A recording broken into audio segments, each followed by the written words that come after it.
बिस्मिल्लाहिर्रहमानिर्रहीम। अस्सलामुअलैकुम वरहमतुल्लाहि वबरकातुहू। सुल्तान सलाहुद्दीन अय्यूबी रहमतुल्लाह अलैह का एक काजी जो एक छोटी सी मुलाजिमत करता था और सुल्तान सलाहुद्दीन अय्यूबी रहमतुल्लाह अलैह का इतना करीबी और ख़ास काजी कैसे बना और सुल्तान सलाहुद्दीन अय्यूबी रहमतुल्लाह अलैह को इसने अपनी अक्लमंदी से कैसे मुतासिर किया, ये सब आपको आज की इस दिलचस्प और सबक आमोज़ वीडियो में बताएंगे। नाज़रीन, सुल्तान सलाहुद्दीन अय्यूबी रहमतुल्लाह अलैह का ये काजी किसी एक छोटी सी गाँव में रहता था। वो काजी ज़्यादातर लड़कियों के मसाइल को संजीदगी से हल करता था और जब भी लड़कियों को कोई शिकायत होती तो अपना मुकदमा लेकर इस अक्लमंद और तजर्बेकार काजी साहब के पास जाते थे, क्योंकि इनको यकीन होता कि काजी साहब हक़ाइक़ और इंसाफ पर मबनी फ़ैसला करेंगे। जब काजी साहब की अक्लमंदाना फ़ैसलों की बातें सुल्तान सलाहुद्दीन अय्यूबी रहमतुल्लाह अलैह तक पहुँची तो सुल्तान सलाहुद्दीन अय्यूबी रहमतुल्लाह अलैह ने अपने हुजूर हाजिर होने का हुक्म दे दिया। नाज़रीन, सुल्तान सलाहुद्दीन अय्यूबी रहमतुल्लाह अलैह की हुक्म की तामील हुई और काजी साहब हाजिर हो गए। सुल्तान सलाहुद्दीन अय्यूबी रहमतुल्लाह अलैह ने काजी से पूछा, मैंने सुना है कि तुम बहुत अक्लमंद इंसान हो और तुम्हारा हर फैसला हक पर मबनी होता है।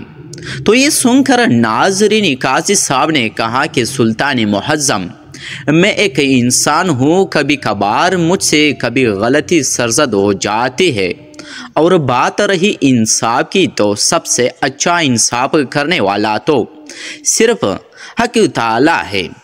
ये सुनकर नाज़रीन, सुल्तान सलाहुद्दीन अय्यूबी रहमतुल्लाह अलैह को समझ में आ गया कि काजी अक्लमंद इंसान है, क्योंकि इसने अपनी तारीफ से खुश होने की बजाय हकीकत पर मबनी बात करने को तरजीह दी। नाज़रीन, फिर सुल्तान सलाहुद्दीन अय्यूबी रहमतुल्लाह अलैह ने इसको अपना एक वज़ीर बनाने की पेशकश कर दी। इसने कहा कि सुल्तान मुअज़्ज़म, ये बात मेरे लिए बाइस शर्फ होगी। इसके बाद जो भी कोई मुकदमा आता तो सुल्तान सलाहुद्दीन अय्यूबी रहमतुल्लाह अलैह की जगह काजी साहब इसको हल कर देते। एक मरतबा एक नौजवान दौड़ता हुआ काजी साहब के पास आया। इसकी शर्मगाह से खून बह रहा था। काजी साहब ने इसको ताज्जुब भरी नज़रों से देखा तो इस नौजवान ने कहा कि काजी साहब, मेरी बीवी ने मेरा नफ्स काट कर डाला और मेरी बीवी, अपनी ही बीवी ने मुझे नामर्द कर दिया। ये बात सुनकर काजी साहब चुप गया कि ऐसी दुनिया की कौन सी बीवी होगी जो अपने ही शौहर को नामर्द कर दे। फिर काजी साहब ने हुक्म दिया कि इसकी बीवी को हाजिर करो। जब इस आदमी की बीवी को हाजिर किया गया तो काजी साहब ने पूछा कि ए लड़की, शायद तुम दुनिया की पहली लड़की होगी जिसने अपने ही शौहर को नामर्द कर दिया हो। इसकी बीवी ने कहा कि काजी साहब, आप हकीकत को नहीं जानते हो। तो काजी साहब ने कहा कि तुम अगर हमको हकीकत से आगाह नहीं करोगे तो हमको कैसे पता चलेगा। लड़की ने लजरती हुई आवाज़ में कहा कि काजी साहब, हम दोनों की बाबा इकट्ठे तिजारत करते थे। जब हम दोनों बचपन में थे तो उन्होंने आपस में वादा किया था कि हम दोनों की आपस में अपनी बेटी और बेटी की शादी करेंगे।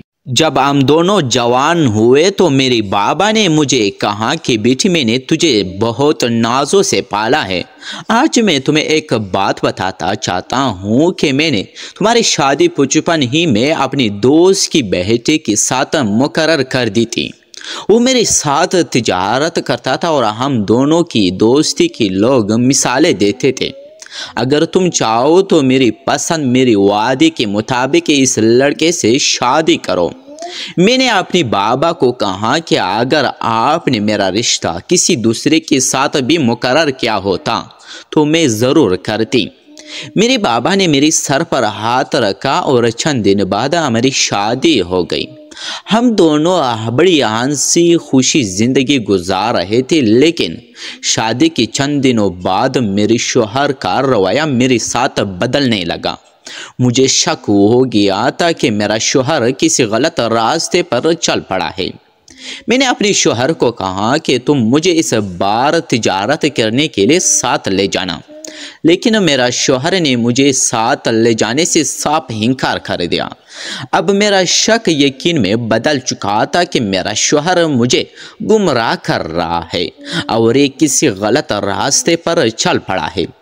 میں نے بھی سوچ لیا کہ اب اس کو سبق سکھا رہی ہوں کہ جب میرا شوہر اپنی قافلے کے ساتھ روانہ ہو گیا تو میں پیچھے گھوڑے پر سوار ہو کر اس کی جاسوسی کے لیے نکل پڑی۔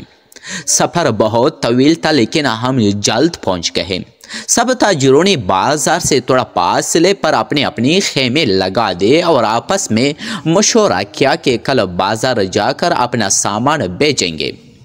جب میں نے دیکھا کہ میرا شوہر اور باقی تمام تاجر اپنے خیمے لگا چکے ہیں تو میں بھی پیچھے رک گئی اور ایک درخت پر چڑھ کر بیٹھ گئی اور اپنے شوہر کی خیمے پر نظر رکھنے لگی۔ جب آدھی رات کا وقت ہوا تو خیمے میں سے گندی گندی آوازیں آ رہی تھیں۔ جب میں نے اندر جھانک کر دیکھا تو میرا شوہر کسی لڑکی کے ساتھ زنا کرنے میں مشغول تھا۔ مجھے بہت غصہ آیا اور میں اس کے خیمے کے اندر داخل ہوئی اور خنجر نکال کر اپنے شوہر کا نفس کاٹ کر ڈالا اور اس کو ہمیشہ کے لیے نامرد بنا دیا۔ میں اپنے شوہر کو اسی وقت قتل بھی کر سکتی تھی، لیکن میں نے اسے زندہ رکھا اور اسے نامرد بنا دیا تاکہ اس سے دوسرے مرد عبرت حاصل کر سکیں کہ یہ نوجوان اپنی بیوی کو گمراہ کر کے کسی دوسری لڑکی کے ساتھ وقت گزارتے ہیں تو ان کا انجام اسی طرح ہی ہونا چاہیے۔ قاضی صاحب نے کہا کہ تمہاری بات بالکل درست ہے اور تمہارے شوہر نے تمہیں گمراہ کیا تھا، لیکن تمہیں اپنے شوہر کو نامرد کرنے کا بالکل حق نہیں تھا۔ اگر تم مقدمہ لے کر میرے پاس آتی تو تمہیں ضرور انصاف مل جاتا۔ تو لڑکی نے کہا، جو لڑکی اپنے شوہر کو کسی اور لڑکی کے ساتھ حالت ہم بستری میں دیکھے اور وہ کیسے خود پر قابو کر سکتی ہے؟ قاضی صاحب نے کہا، تمہاری بات بالکل درست ہے، اس لیے میں تیری سزا کم کر رہا ہوں۔ اس کے بعد قاضی صاحب نے اس لڑکی کو 1 سال کے لیے زندان میں بند کرنے کا حکم دے دیا اور حکم دیا کہ سلطان صلاح الدین ایوبی رحمۃ اللہ علیہ کی سلطنت میں موجود تمام مردوں کو جمع کر کے اس آدمی کو ان کے سامنے کھڑا کر کے ان سب کو اس نوجوان کی مکمل کہانی سنایا جائے تاکہ اس آدمی کو دیکھ کر باقی مرد عبرت حاصل کر سکے۔ کہتے ہیں کہ اس کے بعد تمام عورتوں میں حوصلہ اور ہمت آ گیا اور کسی بھی مرد میں اتنی جرات نہ ہوتی کہ اپنی بیوی کے علاوہ کسی کی طرف پوری طرف نظر بھی اٹھا کر نہ دیکھے۔